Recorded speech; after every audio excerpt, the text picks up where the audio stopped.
What's up everybody, it's Rakusin. If you're new to the channel, let me tell you a little about myself. I've been playing Kingdom Hearts since its inception back in 2002 when I was 6, and I've played and beaten every subsequent title multiple times, especially 2FM.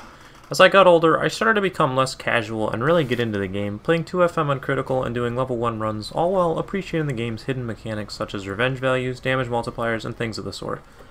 I've come to love the joy of a challenge in the games, and prefer to play the games in the hardest difficulty if possible.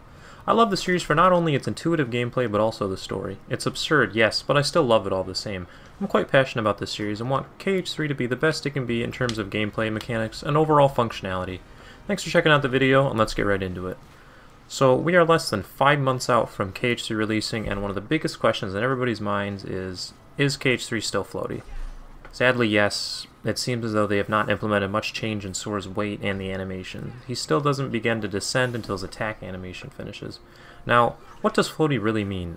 Over time, as more gameplay has been shown and the series has picked up speed, it's kind of become a buzzword. When someone says the combat looks floaty, what they mean is the character is sort of suspended in air and has no gravitational pull towards the ground when using attacks or abilities.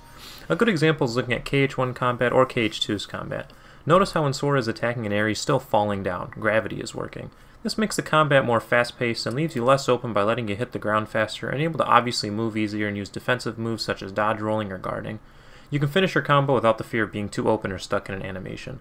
This is obviously an issue that's been plaguing the series since the Osaka team took over in Birth by Sleep, and every subsequent title after that. The main issue has been Flair over functionality, as we can see how bonkers the combat can become in some of the later games. The combat just feels off, the moves are either broken as hell or useless, and physical attacks become useless and not usually a good option. So how does this tie into the floatiness? Having cool, pretty moves is all fine and dandy when done right. We look at the limits in KH2, Duck Flair especially has crazy fireworks shooting all over the place, and it looks like a goddamn party on New Year's Eve. However, we still retain basic functionality and mechanical control over our character. We're not, flying all over the place on a rocket or bouncing like a madman with little control over our character. Thus, changing our character in the game's mechanics to see fit to the move we're using usually results in floatiness. No matter the move we'd use in KH1 or KH2, we still retain control the entire time. Now we look at a probable tech demo in 0.2 and we see some blaring issues. Aqua tends to stay suspended in the air and doesn't seem to start to descend until she's either done attacking or has attacked herself. This wouldn't be an issue if the enemies didn't fly halfway across the screen and use crazy off-screen attacks that we cannot possibly react to. The inherent floatiness makes ground combos usually turn into air combos and leaves us with less than viable options. We can just spam magic until we run out, but then what? The game's core mechanics punish us with dangerous moves and variability in enemy AI. I didn't really pay mind to the handheld game's mechanics because the dev team said they were experimental in the game's mechanics. So, we have slow, long attacks, and especially finisher animations, enemies that attack you off-screen, and inherent issues with the way gravity affects Sora or Aqua or whoever the character is. This may not be a big issue on the easier difficulty modes, but on Proud and especially Critical, this could be game-changing, leaving you open to an attack that can easily kill you or put you in a horrible spot. Alas, I have not played the KH3 demo due to being where I am and not really being able to drive wherever the hell the demo is at events, so I can't judge off of personal experience. However, I can analyze the game and the gameplay that I've seen over the past 6 months with pretty respectable knowledge due to my background with the games in the series. Looking at the Toy Story Pirates of the Caribbean and Frozen gameplay shown recently, we can obviously tell with maybe slight improvements, could just be a placebo effect, that the combat is still floaty. Especially looking at the doll fight in Toy Story, due to the doll levitating, you can clearly tell Sora's air combos aren't causing him to descend. His combos kind of have a magnetic feel to them, as he more or less seems to zone right in on the boss or enemy whenever he attacks, throughout the entire combo as well. The camera's also going absolutely ballistic, so here's hoping they fix that.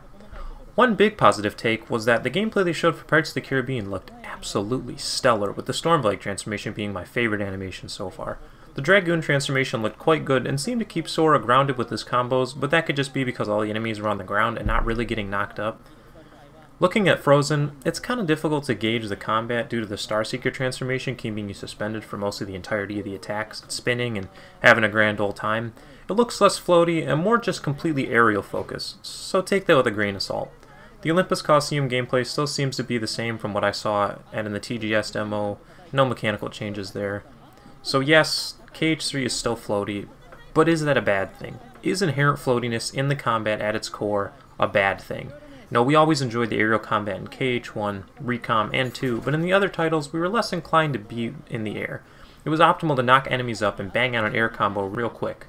We've never really had a balanced Kingdom Hearts game that focuses more on aerial combat while still providing us the means to not get screwed over by jank.